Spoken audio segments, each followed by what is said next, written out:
Okay, so today we are riding the Wrynose and the Hardknott passes on my, or I am riding it on my 1998 VFR800.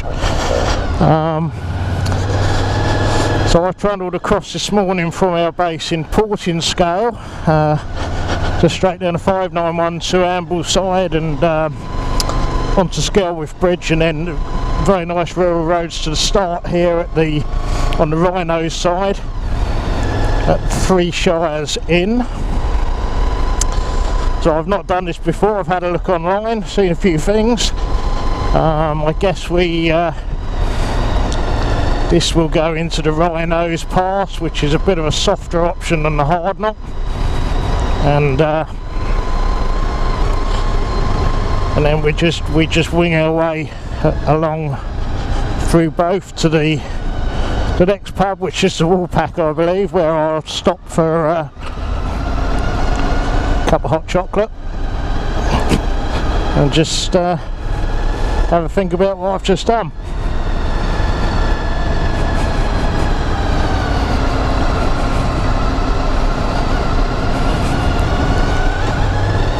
It's November the 2nd,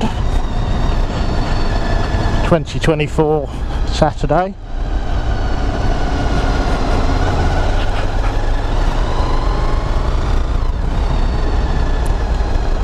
I think we all have to, we've come this distance. I live in East Sussex, so we've done about 380 miles, my wife and I, to get here for our holiday. We've done some good mileage on the bike. We didn't ride up, we brought it up in a transit van, so we have the best of both worlds. We have a car if we like it, or the van, plus the bike. So this is our faithful VFR800, which we've done 4 Isle of Man TTs on, but it's kind of recently been almost pensioned off been replaced with an R1200 RS BMW that we use, and also a quite late ZZR 1400. But the bike remains a firm favourite of mine, so as anyone that knows me will testify. So my wife and I thought, well, for nostalgic reasons, let's bring the old VFR on this one. That is exactly what we've done.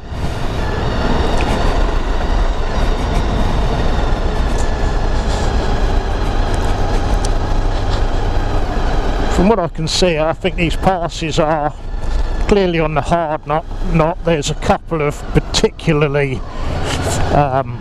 sort of more tricky corners, if that's the right word, which are very off camber and very steep. And the problem with that is that once you're in those corners, there's no opportunity to stop because the ground just isn't there. So it's going to be, I presume it's down here, I'm not sure. Yeah, Wrynose Pass, okay. So I think, you know, the real common sense thing is to give everyone space. So particularly on those kind of more tricky corners, it's going to be very important to obviously you know, look ahead and make sure that the path is clear, so to speak. And I think the other thing is keep the thing in a low gear at all times. I wouldn't think I'm going to need to get out a second when I get on the passes, if only because it's no good giving it a handful in too high gear and not having the power to pull you up. So you don't want to be struggling to find that low gear when you really, really need it. So give yourself time, space, respect others, keep it in a low gear. The corners like this are obviously first gear. Watch out for the old cattle grids, which can be fairly slippery in the wet.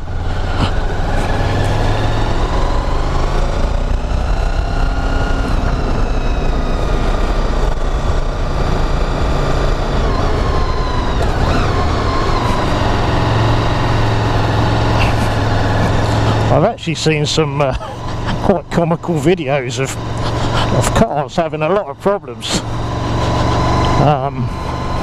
mainly because they can get them in a situation where a driven wheel comes off the tarmac, and if that's the case, unless they've got a limited slip gear for four-wheel drive, things not going to move.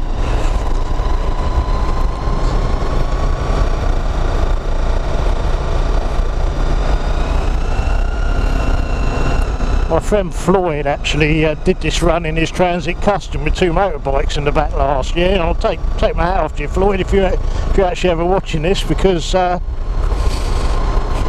wouldn't really fancy that. I personally wouldn't want to put my vehicle through it. I don't think it needs. I don't think there's any particular excitement to be gained from driving a car across here. A bike is actually a much more suitable proposition, of course, but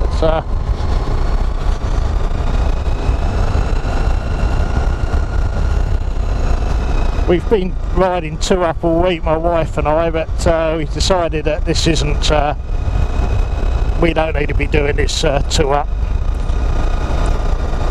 hence riding it solo today. Camera's still on, check in, yep. Just hope the battery doesn't run out before I get to the end.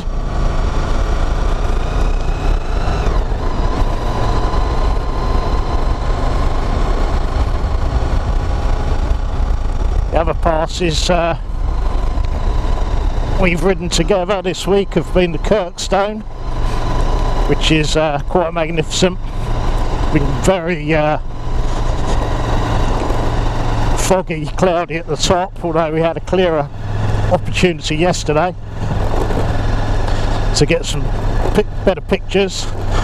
The weather has been generally quite kind, really, because it is late October, early November in the Lake District, far northwest of England.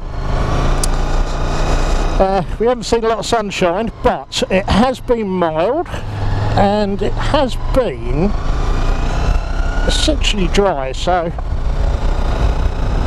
we've got no complaints.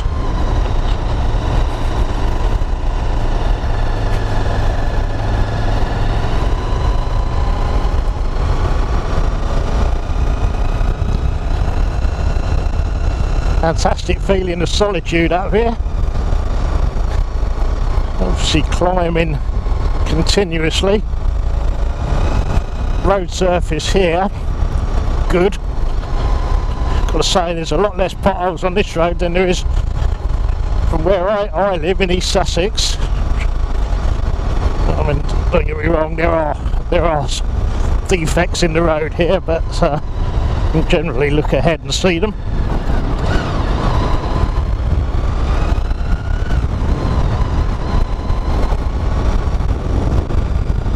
From what I can gather, the Wrynose transitions into the Hardknott Pass. You go across a bridge over a river. Not quite sure the total distances involved.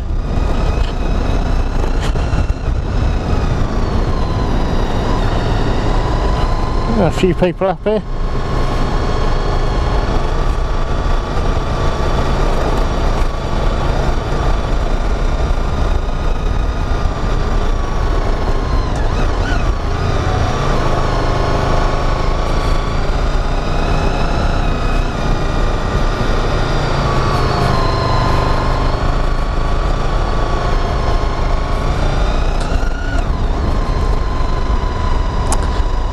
So VFR's got quite a decent amount of engine braking as well, which obviously coming down will be quite useful.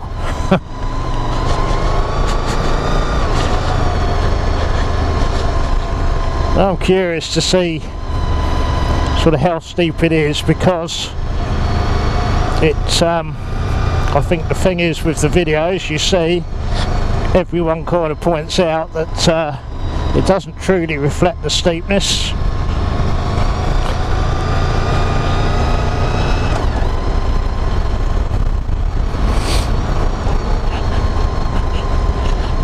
It is actually starting to rain.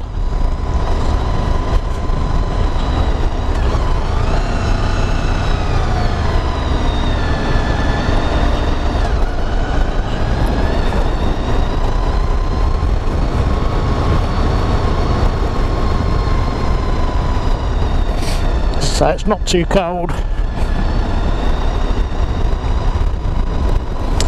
Just going back to the other passes, the Kirkstone was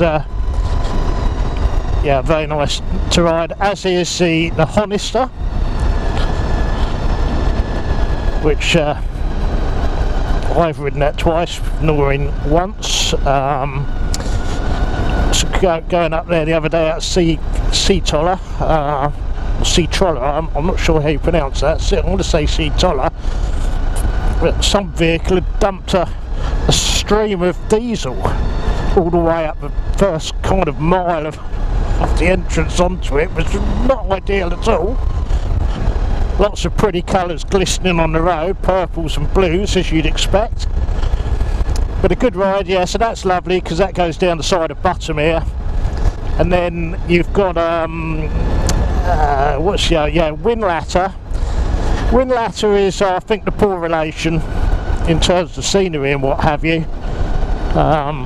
By normal standards, a fabulous road, but compared to Honister and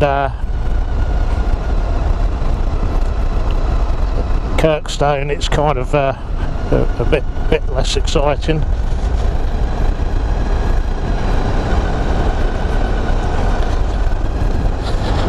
And then the fourth one, the name escapes me, but it'll probably come to me later. But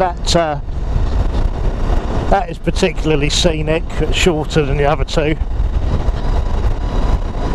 That runs up close to, follows the Honister, Newlands Pass. I should know that because our room at the hotel is named Newlands.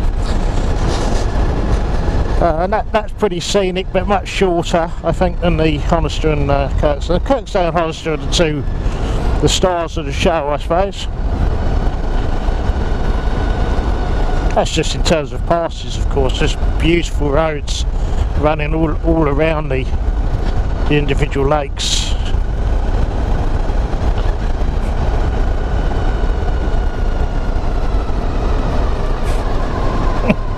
I never failed to amuse me, the sheep just going about their business.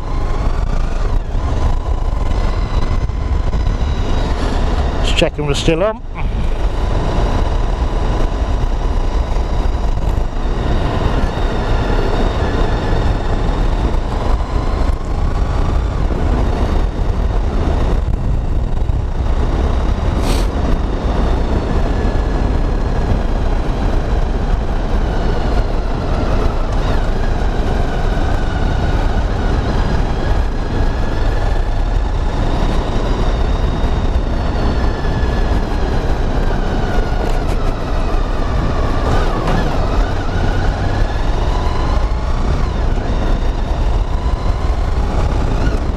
You go a long way to find a smoother engine in a VFR. Yeah, especially his pre-VTEC, a beautiful engine.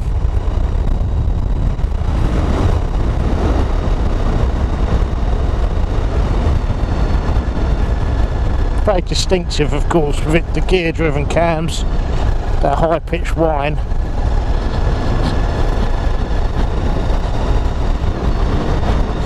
Well, I'm glad to say there's not a lot of traffic around. I imagine that's quite usual, but I'm sure there is many opportunities to see traffic along here.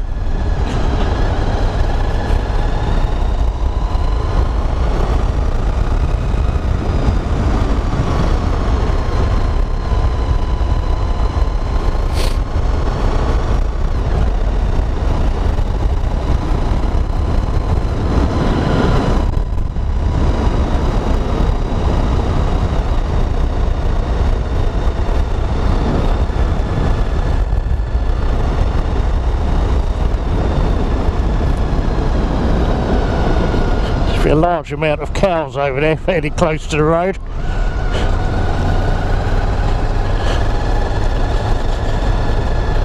So this, I believe, then is where we transition from Wrynose to Hardknott.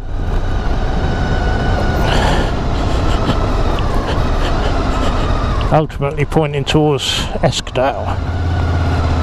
So that is Wrynose done, and this is the start of the Hardknott. Narrow route, severe bends.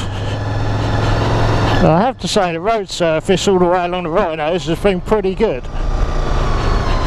So let us just hope that just continues.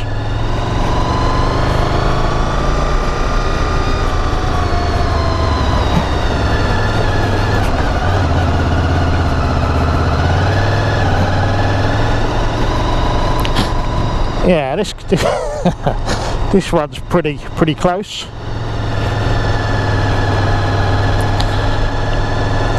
No sudden movements, chaps, or girls should I say. Don't think they're bullocks. Excuse my French. Yeah, you can see the road climbing ahead now. That looks pretty awesome, I gotta say. It just won't